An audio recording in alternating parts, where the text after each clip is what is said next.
पास आइए कि हम नहीं आएंगे बार बार, बाहों में बाहें डाल के रो लीजिए जार जार, फिर आपके नसीब में ये रात हो न हो,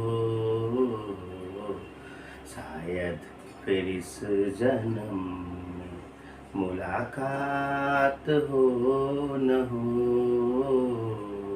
लग जा गले ए।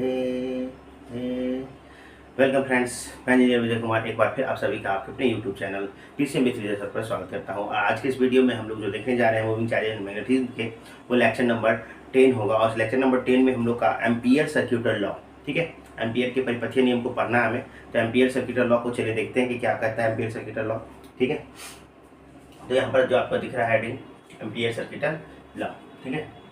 तो एम्पियर सर्क्यूटल लॉ क्या कहता है एम्पियर सर्क्यूटल लॉ समझते हैं। देखो, अगर हमारे पास एक करंट कैरिंग वायर है, ठीक है, करंट कैरिंग वायर है, स्ट्रेट वायर है, तो उसके अराउंड जो आप मैग्नेटिक फील्ड लाइंस के जो इमेजिनरी पॉइंट्स होंगे, ठीक है, जिस पर हम लोग मैग्नेटिक फील्ड लाइंस निकालना है, वो कितना होगा, ठीक है, वो किस तरह से उसको कितना निकाल सकते हैं, ठीक है। तो अगर मान लेते हैं कि ये हमारा मैग्नेटिक एक स्ट्रेट वायर है जिससे करंट ऊपर की ओर जा रहा है, ठीक है, तो इसके चारों ओर एक इमेजिनरी पॉइंट्स होंगे जिस पर आपका मैग्नेटिक फील्ड होगा। तो सभी पॉइंट्स के डीएल लेंथ को अगर हम लोग इंटीग्रेट कर दें और टोटल लेंथ निकाल के फिर निकालें, तो वो जो होता है वो टोटल करंट जो इसमें से पास कर रहा है वायर से उसका म्यू नॉट गुना होता है, ठीक है, उसका म्यू नॉट टाइम्स होता है, ठीक है। तो आइए चेक करते हैं। अगर हमारे स्ट्रेट वायर में देखिए यहाँ पर फिगर बना गया है कि एक स्ट्रेट वायर है, ये इस स्ट्रेट वायर से करंट कितना पास कर रहा है, हाई पास कर रहा है। इसके चारों ओर जो इमेजिनरी पॉइंट्स होंगे, इमेजिनरी पॉइंट्स हम क्यों बोल रहे हैं, क्योंकि इस सब पॉइंट्स पर हमको मैग्नेटिक फील्ड निकालना है। तो देखिए लाइन इंटीग्रल जो होगा हमारा, ये जो पॉइंट्स होंगे ये छोटे छोटे स्मॉल कह सकते हो आप डीएल लेंथ, ठीक है, सभी डीएल लेंथ को अगर इंटीग्रेट कर ले यानी कि जोड़ दें तो टोटल मैग्नेटिक फील्ड कितना होना चाहिए इस करंट के अकॉर्डिंग वो हमको निकालना है। और ये इमेजिनरी हम लोग मान रहे हैं। एक्चुअली एम्पियर सर्क्यूटल लॉ यूज कहाँ किया जाता है, एम्पियर सर्क्यूटल लॉ किसी सोलेनॉइड के लिए या टोरॉइड के लिए या किसी भी शेप के जो करंट कैरिंग वायर होते हैं उससे निकालने के लिए, मैग्नेटिक फील्ड की वैल्यू निकालने के लिए करते हैं, ठीक है। तो लाइन इंटीग्रल की बात क्यों उठी, यहाँ पर आप देख लो, ये जो डीएल लेंथ है वो करंट एलिमेंट नहीं है, वो एक लेंथ एलिमेंट है, क्योंकि देखिए इसमें से कोई करंट पास नहीं कर रहा है, करंट तो वायर से पास कर रहा है, उसके अराउंड मैग्नेटिक फील्ड चेक कर रहे हैं और जिससे पास कर रहा है वो डीएल लेंथ है, ठीक है। तो लेंथ एलिमेंट है यहाँ पर। अब मान लो कि अगर इसमें से दो करंट जा रहे थे, एक 5 एम्पियर ऊपर, दूसरा 5 एम्पियर ऊपर, तो अब टोटल है जो 10 एम्पियर हो जाता। अगर एक करंट ऊपर जा रहा है दूसरा करंट नीचे आ रहा है, यानी 5 एम्पियर ऊपर 5 एम्पियर नीचे, तो यहाँ पर करंट 0 हो जाता क्योंकि करंट की डायरेक्शन अपोजिट हो जाता। यहाँ पर चेक करते हैं, आइए देखा जाए तो ये कहता क्या है। तो फिर मैं एक बार बता रहा हूँ कि the line integral of current carrying wire जो होता है, अगर लाइन इंटीग्रल उसका लेते हैं, सब का सम लेते हैं, तो जो होता है उसके अंदर जो करंट होता है टोटल उसका म्यू नॉट टाइम्स होता है। कितना होता है, म्यू नॉट टाइम्स होता है। चलिए चेक करते हैं।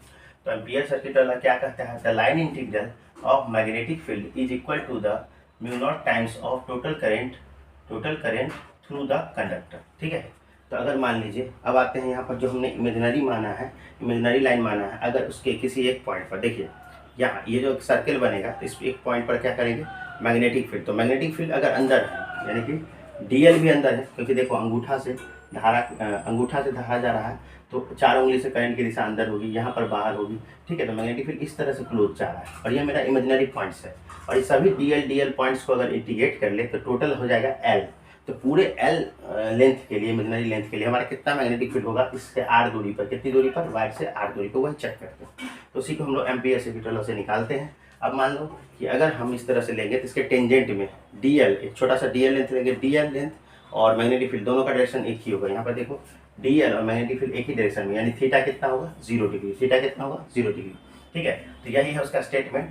यहाँ पर लगाते हैं क्लोज इंटीग्रल। ये देखो ये जो लगाया गया इंटीग्रेशन पर ऐसे, ये इसकी क्लोज लूप के लिए लगाया गया, यहाँ पर लूप है, ठीक है, खुला हुआ नहीं है, ओपन नहीं है, इसलिए इस पर हम लोग इंटीग्रेशन पर क्या लिखते हैं, close. B dot D L जो है mu naught into I net. I net क्यों लिखा गया, टोटल करंट जितना पास करता है इसके अंदर से उसको आई नेट कहते हैं, ठीक है। तो आइए इसको बहुत आसानी से प्रूफ कर सकते हैं इस थ्योरम को कि कैसे ये आएगा इसके बराबर। अगर हम इस LHS और RHS में LHS को लेके बढ़ेंगे तो हमको RHS मिल जाएगा, तो ये थ्योरम हमारा प्रूफ हो जाएगा। ठीक है। तो आइए चेक करते हैं। हम लोग जानते हैं, कुछ पिछले ही लेक्चर में निकाला था कि जब भी करंट अगर आई फ्लो कर रहा है तो उससे मैग्नेटिक फील्ड कितनी होती है। तो magnetic field due to straight wire कितना होता है, बी बराबर mu naught I by 2 pi R. अगर mu naught I by 2 pi R, इस लेंथ से कुछ डिस्टेंस पे कितना होता है, mu naught I by 2 pi are.